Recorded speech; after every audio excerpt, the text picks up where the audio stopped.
Okay, we're on. Welcome to the poetry panel. Is anyone here a poet? Anyone here write poetry at home? Or? Yeah. Yeah, a couple.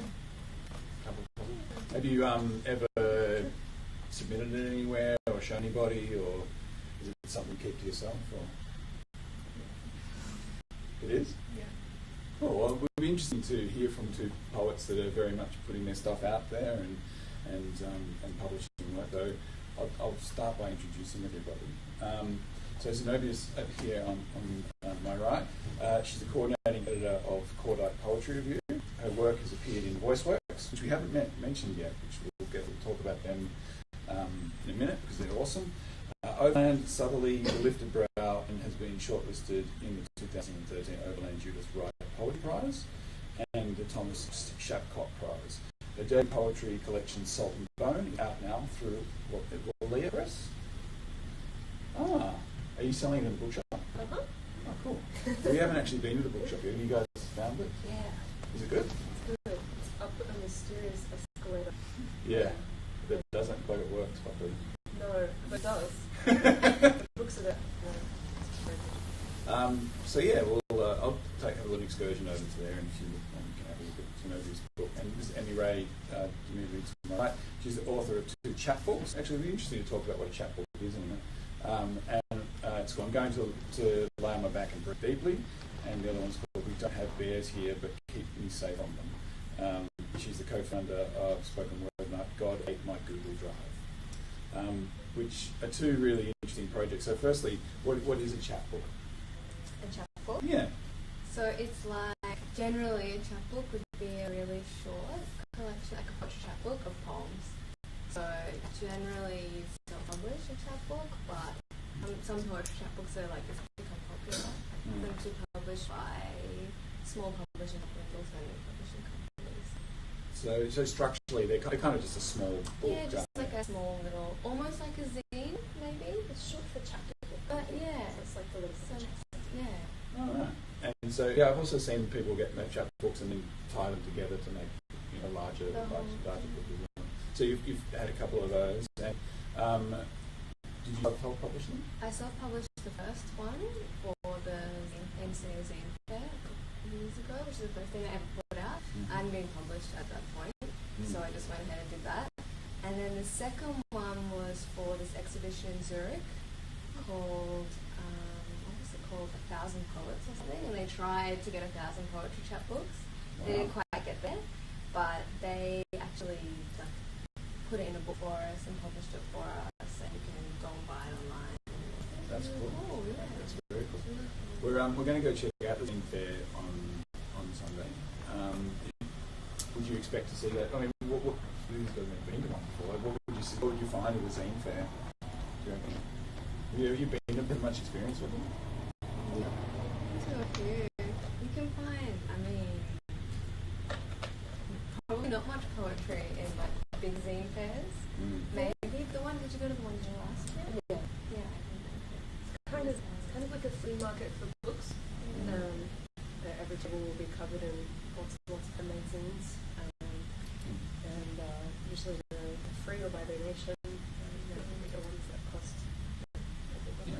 I guess where I'm leading with that question is like, what kind of forms have you seen poetry take? Like, the chapbook's one of them.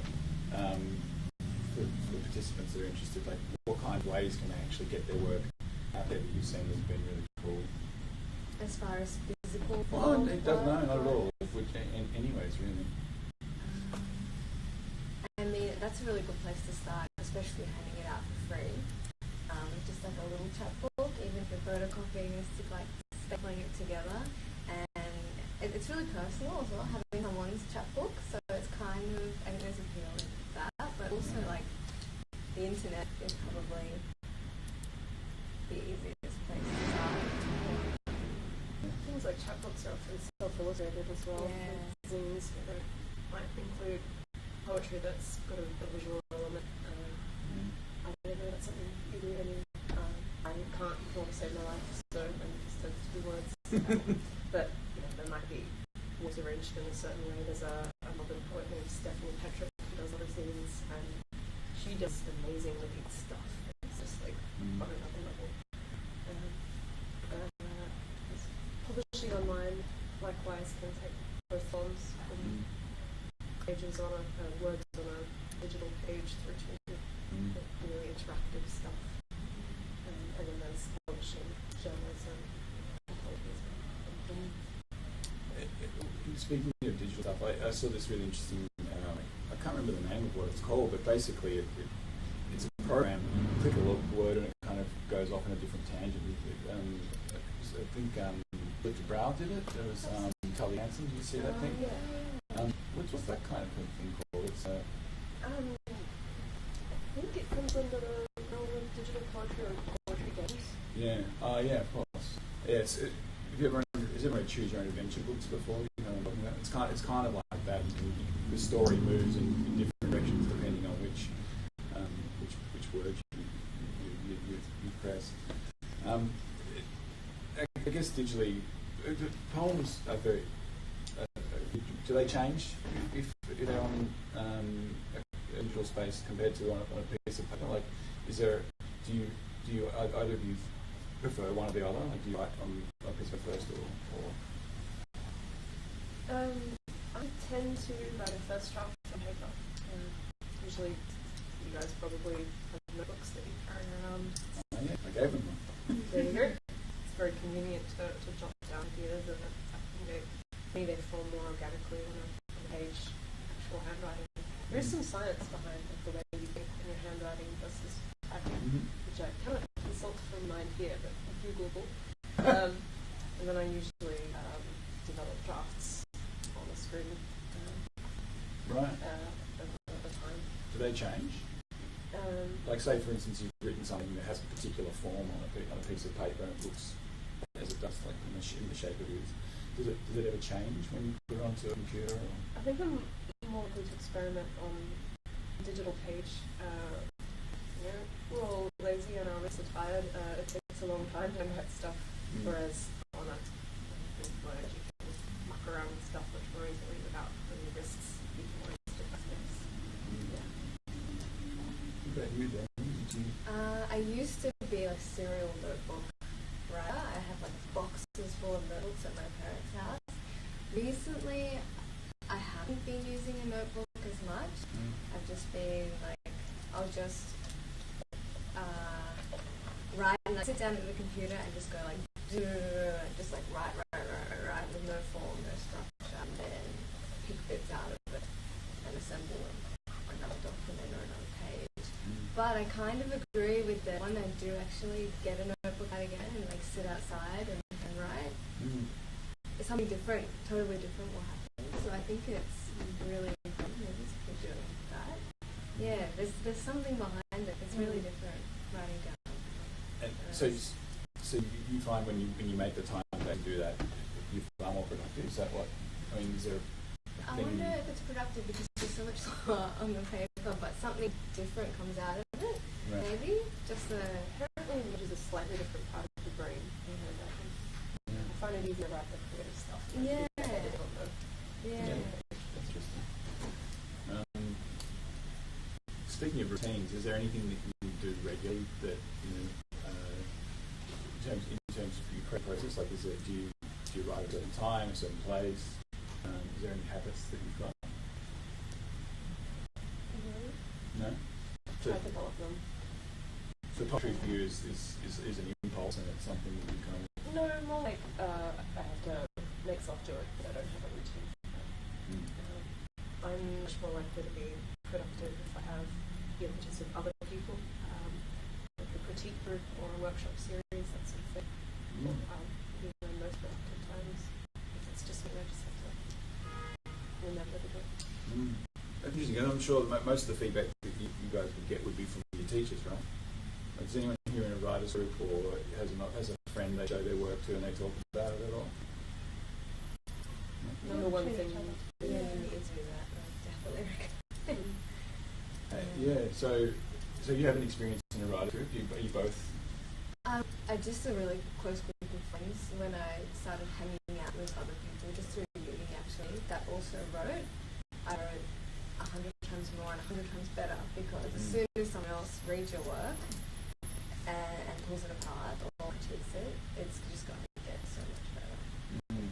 It's kind of positive peer pressure in a way too. Yeah.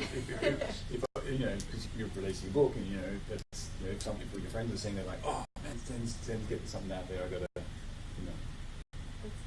get motivated and do it. So yeah, I guess the question about routine leads me to where do you have specific ideas before you start writing? Like, do you say, oh, I'm going to write about this, or is it something that you let come to you? Like, what do you do?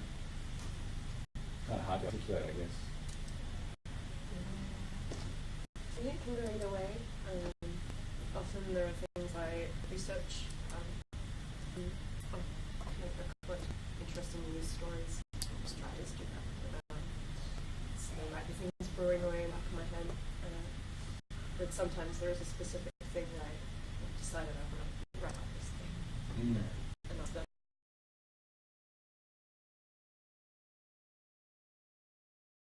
Rather than the ones that flash the lightning. Yeah. Why do you think that is?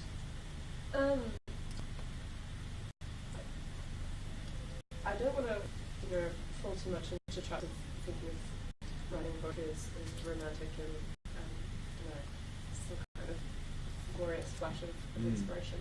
But there is something to the ideas that percolate in your head and just come to you to start something.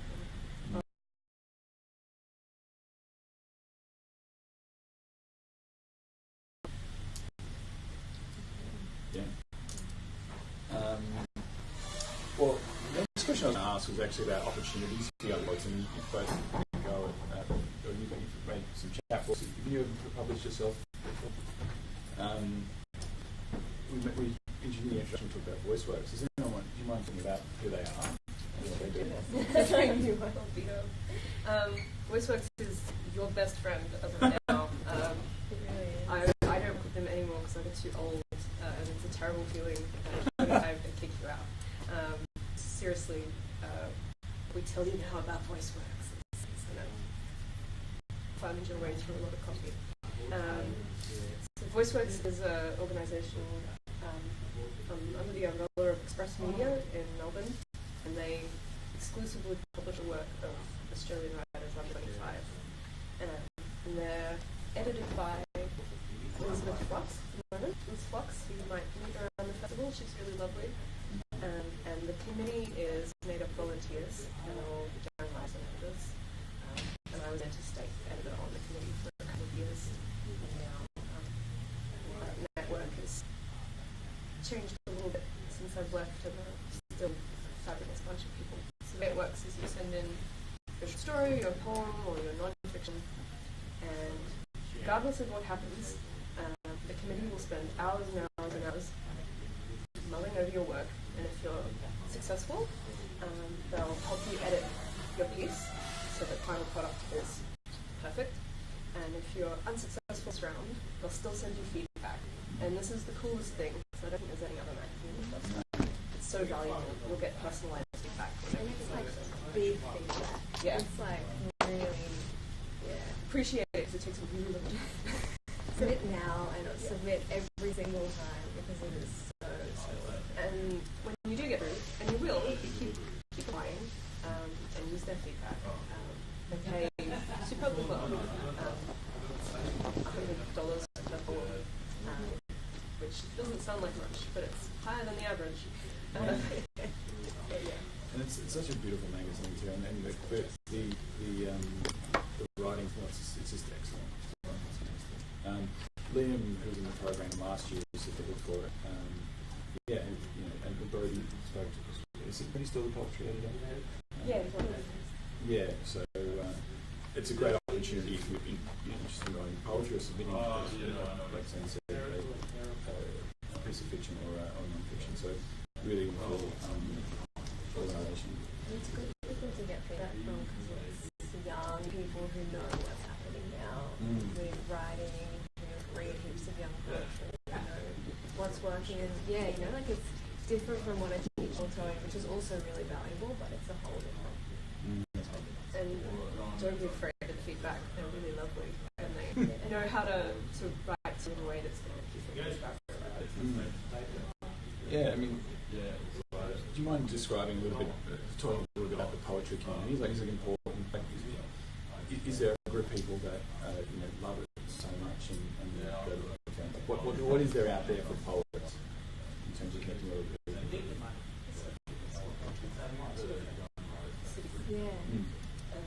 So in Sydney, I'm from Sydney, so poetry community. My friend and I run a night. She's actually in South Korea now, so we moved it to an online night and also a website as well. But we run like a poetry reading night. For the original idea was poetry readings for people who don't know what poetry is and don't like poetry, who think poetry is really lame and boring. And we got people to read really, really short pieces. And it went extremely well. It went really, really well. We had like 4 or 5 readers a night. And one of our last nights before my friend left, all saw like 60 or something people, most of who are not in the bigger writing community. So that's really exciting. Stuff like that. For me, yeah, for poetry. The poetry's like, I feel like people pick on it a bit. So, like all their eyes on it, like putting out poetry. Yeah. Brizzy's got lots of stuff going on. Within poetry, you always have to remember that like they're the kind of meetings, writing this genres and subcircles. But there's definitely lots of performance poetry nights. And on the flip side, more age poetry events and workshops and things. I got sort of start and confidence years ago at a thing called Speed Poets, which has been running in Brisbane since Moses was a baby. For me now, the big event, which if you can ever get up to Queensland for, is the Queensland Poetry Festival in August, and that is the biggest poetry event in Australia by a long shot. And they get superb international artists, and it's really worthwhile weekend. All of it, one of you don't have to walk 6 kilometres to the Cambridge Hotel there. Which is good for exercise, but no exercise needed in Brisbane. That's awesome.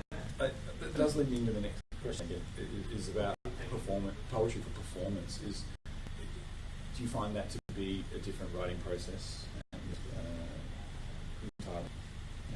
In what ways is it different for you? For me, often I have to consciously think about when you're performing a piece of work, it's going to sound different to something that I put in my best page, or sonics and rhythm aspects and all that stuff. My poetry for performance is still, I guess, relatively quiet in the world of performance poetry. Yeah, I think I'm not sure about this because there's some types of like performance poetry that are like specific like genres of like slam poetry and that sort of stuff. But I think just writing your poetry and you want something that you want to read out loud, which is an important part of it. And what we told people when they were reading it at God 8 My Little Drive was that short piece, like, certain pieces just don't work read out loud. I think it maybe some like really beautiful pieces on the page read out loud are just like lost in the air somewhere. So I think it's almost what works is like really short pieces that are either like quite awful, as in like sad or depressing, or really funny. But that middle in between of just like these beautiful poems on page often just don't work read out loud, and yeah, I don't really know why. To give you an example, I did a gig a couple of weeks ago. There was an unusual one anyway. I was opening for a band, and the audience had definitely never seen a poet in their lives. I opened with a poem about periods and turned them off forever. But then I decided to read a poem I really love by a poet Alison Shire, who is the Young Poet Laureate of London. There's something for you to aspire to. She recently came to Brisbane for the Writers' Festival. And I read this gorgeous image poem of hers that I've seen her do, and she knocks everyone dead. She's got a certain energy. And when I read it to this audience of people who don't really want us poetry anyway, I couldn't sustain what went on the page for 3 minutes in a particular environment. In this case, I chose the wrong one. Yeah, it was totally like it. Sometimes it doesn't. Yeah, you go pick your audience. Yeah. And pick the poem. Would I be putting you on the spot if I asked if you wouldn't mind reading something? I mean, I did take you today thinking, it'd be a great idea if we could have a reading, but I mean, if you're happy to, it'd be great to hear some poetry actually performed. Yeah, I can. I don't know if I'm now after I'm so like gonna be like, this girl has no idea what she's talking about. She's picked the wrong one, but I'd already left home, so I've just got some of the phone. I texted them both at 9 o'clock or something. But I'll read this poem that I wrote. I guess it doesn't matter why I wrote it. But it's called. It was published in VoiceWorks, so this is me an idea of what VoiceWorks. Anyway, it's called "I'm My Own Person." Standing on the asphalt by a family of fallen plants. There's a terrifying shift in perception when the ground moves beneath you, and moves beneath people in office blocks and primary schools. It's that specific feeling of being the only two customers in a restaurant. Like everyone else knows something and falling with mist. A single helicopter runs the sky. People jump train tracks to the ending shelves of a convenience store. Teen staff replace bread and rice with roughly scrolled signs. Rap music can be invigorating and empowering the fragile human mind, like the touch and taste of water on a dry and nervous tongue. Every dawn I sat at the PC by a fish pond, refreshing website after website. We slept peacefully under good picture frames and broken cups.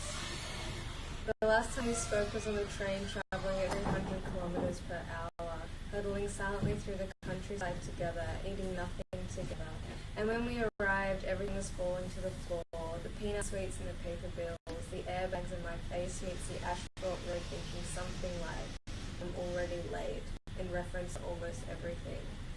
In this moment, we are the only two people who understand each other, on a small street in a large earthquake waiting to be swallowed by the ground. Thank you.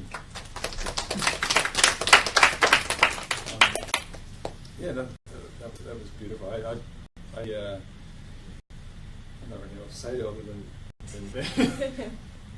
I don't know how. What's the word for it? Performing poetry is a really great thing. That was beautiful. I remember reading that in VoiceWorks, and on the page it already kind of jumped out. But as a reader, I'm reading it with voice in my head, but to actually hear it come out, it takes a completely different form. Thank you for doing that. Sorry for mumbling. Sam, do you have something that you've got? And this is in a book that you've. Yes. Do you want to do the Adriana Alexander? I feel like a dork every time I do this. Called Salt and Bone. This is, I feel less weird if I plug my friend who did the cover. It's a Melbourne poet, artist, visual artist, who drew me my very own little curlew. Are there curlews outside Queensland? I don't know. They're a wacky little Brisbane bird that they've got these enormous bug eyes, and they're very nocturnal, and they just scream like they're being murdered all night. I'm just like, adorable. It's such a Queenslander house too. So yes. I picked something that's in VoiceWorks too. Oh, cool. Keep the theme consistent. And you mentioned Brady. Brady Comedy is one of the VoiceWorks editors, and this one. It's called Odontophilia. Fixate on the ache as teeth shimmy loose. The first infant pleasure worries the bruise in your mouth. Long to press just one peg free, to tongue the root-fed gum erupts in shards of molar. Weeks of this dance, dandling a half strong incisor at dinner. Where are our third and fourth sets? Wisdom teeth, temperance teeth, midlife crisis, brittle teeth, to replay its ritual of fidgeting pressure, an array of replacement cells, a little metallic blood, and then a shining dollar.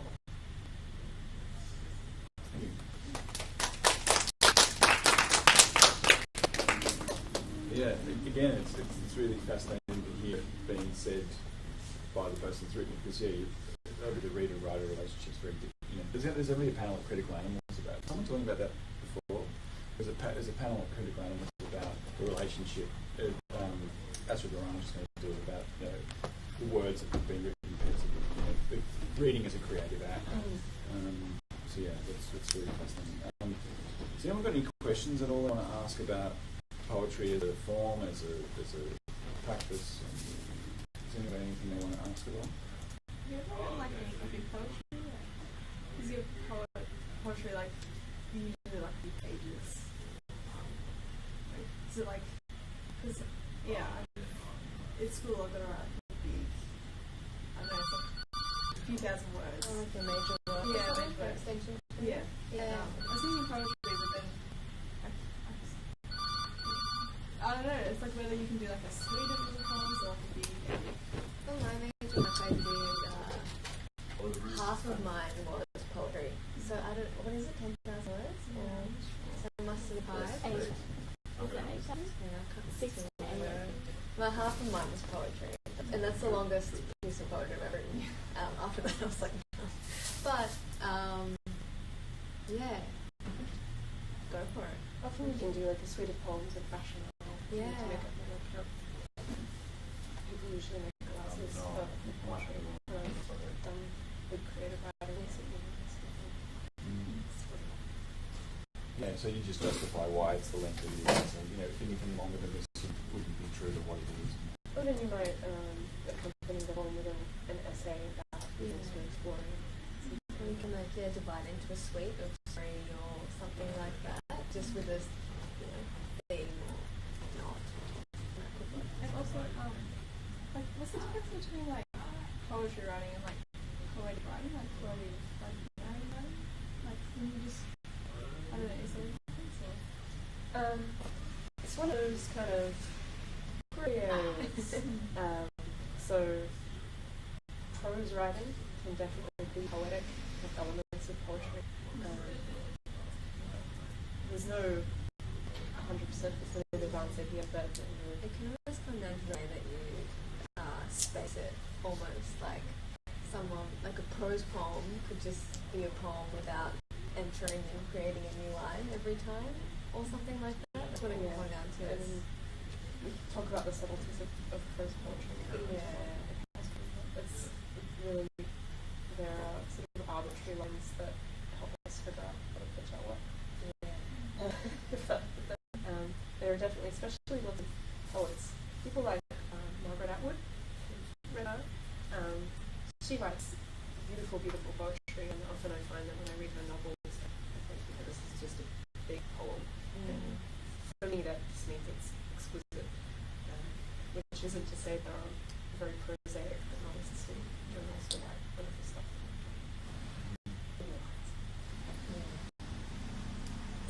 That kind of was me to think about your event. You're saying you're trying to get people to come that might not necessarily engage with poetry.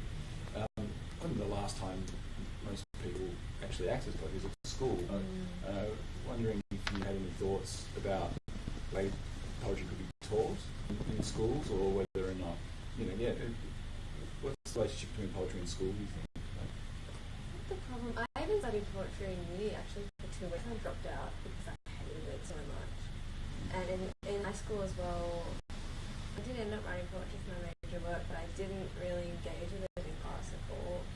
And I think, like poetry that young people are writing now, it's so different to a lot of the stuff like that you get taught at uni and at high. It's like poetry is just seen as this one thing, whereas it can be like absolutely anything. It can be about like absolutely nothing, and really like some of the best poetry I've read is just like really funny, boring, day-to-day stuff, but the way it's written is just really beautiful. And I think in uni and school they're just focused on like classic poetry, which is incredibly important, but there needs to be this like new modern poetry or contemporary poetry is really, really different, I think. Yeah. You all seen the Poet Society? Good. Poor Robin. His character, I can't remember the name. So Mr. Keating. Mr. Keane. Mr. Yeah. Keating? Yeah. He stands out as a teacher in that film because he loves poetry. He teaches his love of poetry, and I think probably in a lot of classrooms without wanting to speak ill of teaching, because teaching is amazing and it's a really difficult profession to like balance all the things in. But we get lots of teachers who haven't had the time or opportunity to learn to love poetry. So then teaching that to you, if it's not there, it's not It's there. from a textbook, it's Yes. just not. Well, yeah, there is that scene in Dead Pop Society where he rips that. Yeah.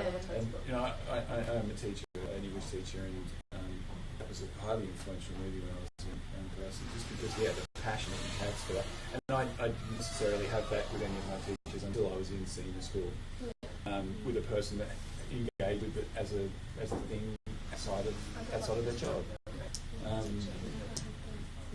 You'd never have that? No, I never had that. It was just like, these are the structural features of this poem, like, and how can you, it's, I think there's a lot of value. All schools these days are getting poets into workshops and to change lives, especially sometimes performance workshops. There's a guy in Brisbane who tours internationally named Scholars, and his workshops combine elements of Busho and theatre and poetry performance, and sitting in on those and watching is very nice. It's really lovely. Yeah, there's a couple of performances at NYWF, isn't there? Do you know any that are coming up that some people might want to go and watch? I can't think of any off the top of my head. Well, Scott is here, I think, briefly. His show is called Icarus Falling. And that will have elements of stuff that teaching.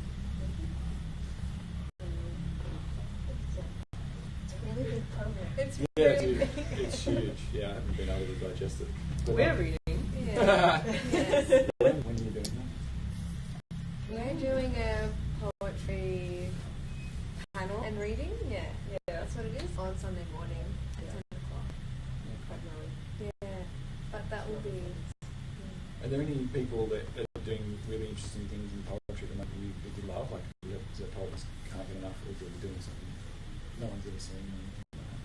I mentioned before Austin Shire. So what was that name? Austin Shire. WARFANSHIRE. Look her up. She got famous on Tumblr. She's the one who's now the poet laureate of London. Shows you here. Sometimes the internet is an actual thing that helps you. definitely, And there's lots of her work online. I wouldn't say that she's doing anything like crazy experimental, but I strongly feel that she's the best poet alive right now. And she's a woman of colour, and just the best. We should all be listening to her the whole time. That's pretty much most of the poetry I read right now, people got famous through Tumblr as well. Right. So Tumblr is definitely your friend, I think. It's definitely a really good place to be. Stacey T, the New Zealand writer, she's just had her first book come out. It's really beautiful. And I also think that Mira Gonzalez and Miguel are also internet writers who have books that have come out in the last couple of years, and they're also really good. Pretty much everyone I read is female as well.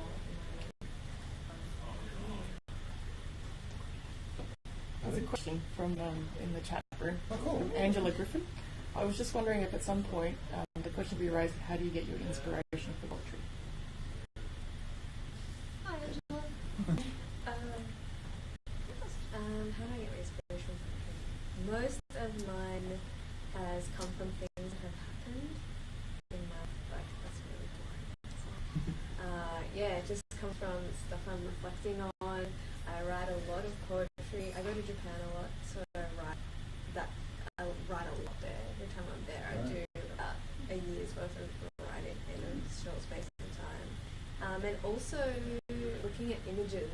Often when I'm writing, I'll just like have like a book or even again Tumblr with all like the image blogs, just like scrolling through them, and for some reason that will make me think of certain things sometimes.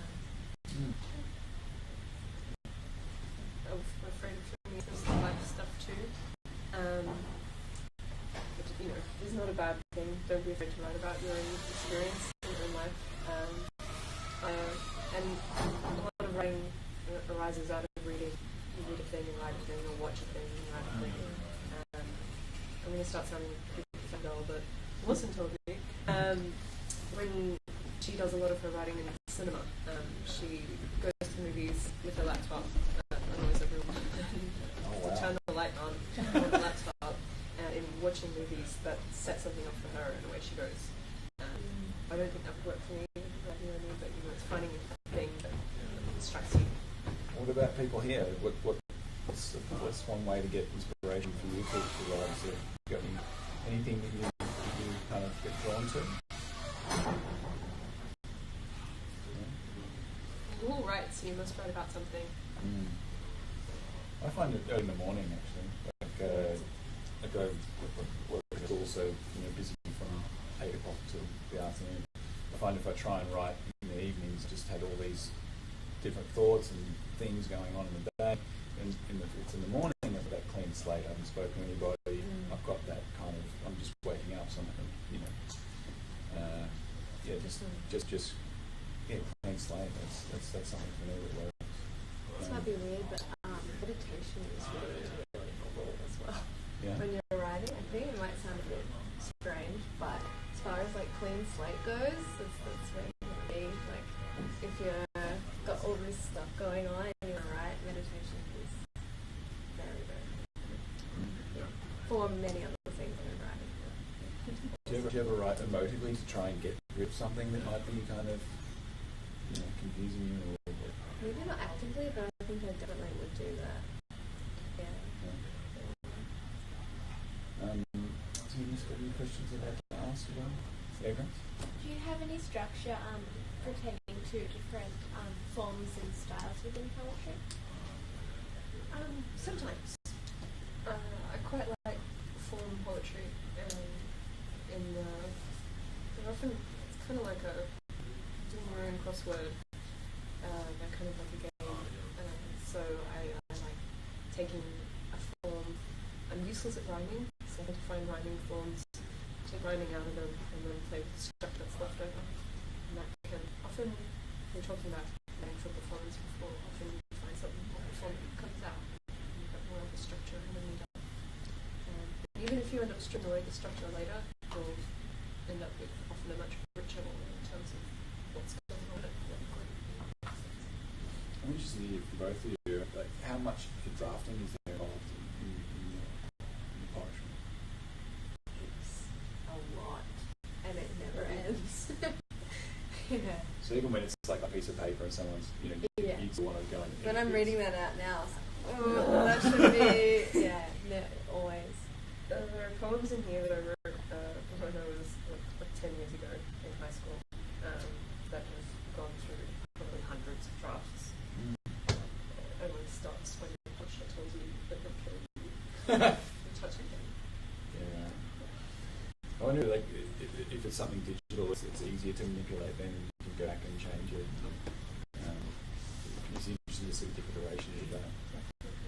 Yeah. On a keyboard draft.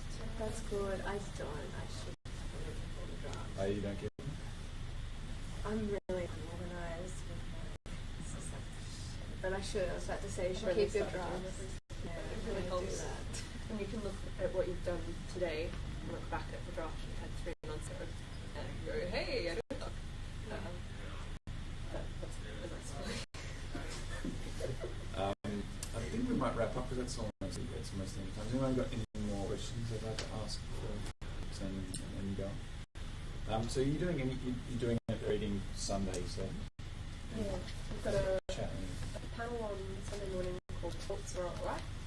We've talked about more stuff about contemporary poetry and all that like that. With a couple of other cool poets, Caitlin Byron, who's a Brisbane performance poet. It's worth coming to hear from. She was involved in the program last year and she did performance. It's just my house. Oh, really? Poetry is very small. And I think Emma's doing a couple of readings. Yeah. I think there's one more program. I think it's tomorrow. There's a thing called Ghost Stories. Oh. Doing some spooky things in prison or lockup. Yeah, yeah. What do you call it? What do you decide? You said we're going to call you guys yo-yos? Is that what you're saying? The yo-yos are going to be, one of them's going to actually write a ghost story and perform it. So that's Saturday night, right? Saturday evening. Afternoonish. Yeah. Yeah. So make sure you make the time to write a story and can everyone thank Zenobia and Cliff